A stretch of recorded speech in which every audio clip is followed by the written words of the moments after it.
Wood Bell, 46012. Councilwoman Culp, I know that you said that you will be voting on Resolution 1824 tonight, and that's perfectly fine. I'm not able to come next week, so I'm gonna make my statement about your vote on that. I know it might change between this week and next, but I did read through the resolution tonight, and as is, my statement still stands.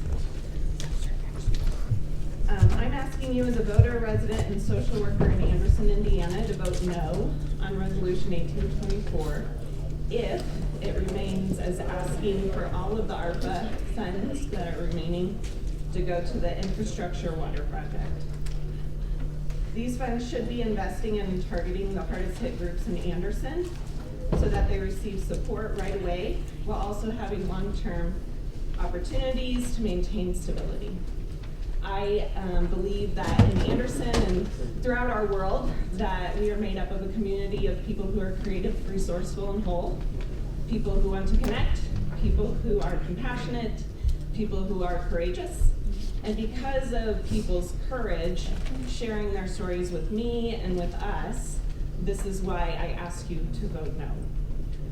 In Anderson, the hardest hit city in Madison County, when it comes to economic stability, 21% of households live at or below the federal poverty level.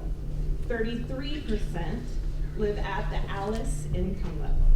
ALICE is an acronym for Asset Limited, Income Constrained, and Employed.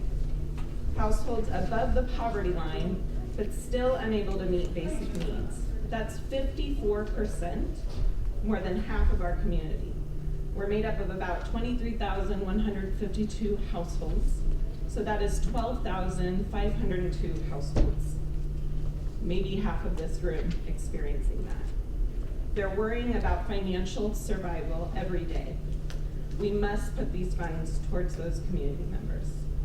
In various reports, including the Community Health Needs Assessment from 2021 and 211 database, to name a couple, in my social work experience and in the stories I hear from people who are hardest hit by COVID, the following top unmet needs repeatedly come to the surface.